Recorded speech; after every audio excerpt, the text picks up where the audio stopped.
Мониторинг цен, содействие занятости, обеспечение лекарственными препаратами, исполнение принятых публичных обязательств в жилищно-коммунальной сфере, деятельность трехсторонней комиссии по регулированию социально-трудовых отношений. Эти и ряд других вопросов были затронуты на заседании Координационного совета предпринимателей, прошедшем в городской администрации. В ходе встречи специалисты мэрии рассказали о мерах поддержки малого и среднего бизнеса, самозанятых граждан в Республике Коми, в том числе в условиях ухудшения экономической ситуации.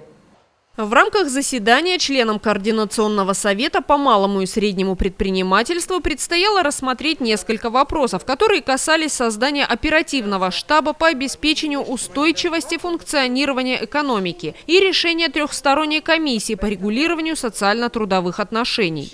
На территории нашего муниципалитета действует трехсторонняя комиссия по регулированию социально-трудовых отношений. Она состоит из трех сторон: сторона работодателей, профсоюзов, органов местного самоуправления. В конце прошлого года у нас прошло заседание нашей трехсторонней муниципальной комиссии. На заседании было принято решение об определении координатора сторон со стороны профсоюзов, работодателей, органов местного самоуправления. Со стороны работодателей был выбран координатором стороны Лущик Владимир Валерьевич, чтобы вы знали, потому что вы тоже у нас являетесь работодателями, то есть координатор стороны работодателей у нас Лущик Владимир Валерьевич. Рассматривали мы на данном заседании, значит, три вопроса. Это, я повторюсь, это определение координатора сторон и членов комиссии. Также по решению комиссии было рекомендовано работодателям, осуществляющим свою деятельность на территории нашего муниципалитета, предусматривать в коллективных договорах или локальных нормативных актах, регулирующих параметры оплаты труда, положения по предоставлению работникам, проходящим вакцинацию против коронавирусной инфекции COVID-12, 2 оплачиваемых дней.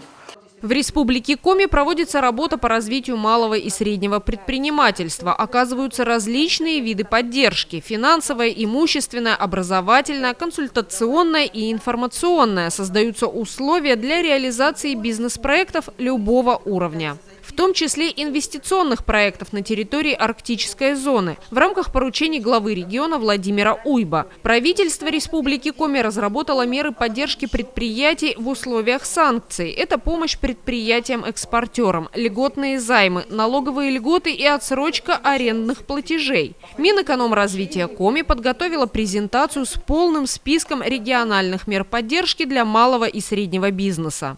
Министерство экономического развития и промышленности Республики Коми на сегодня разработало план мероприятий, которые утвердили по обеспечению развития экономики в условиях внешнего санкционного давления. По плану мероприятий сейчас я остановлюсь, но, значит, основные моменты, на что Министерство экономического развития и промышленности Республики Коми на сегодня говорит, внимание уделяет органам местного самоуправления о том, что органы местного самоуправления должны, значит, продолжить активизировать свою работу в сфере реализации установленных своих полномочий. Для этих целей, значит, они рекомендуют создать на территории муниципального образования, запустить горячую линию и для субъектов предпринимательства, значит, организовать проведение консультаций с предпринимателями, соответственно, сформировать перечень проблем, а также предложений, которые хотели бы предприниматели получить по мерам поддержки субъектов предпринимательства.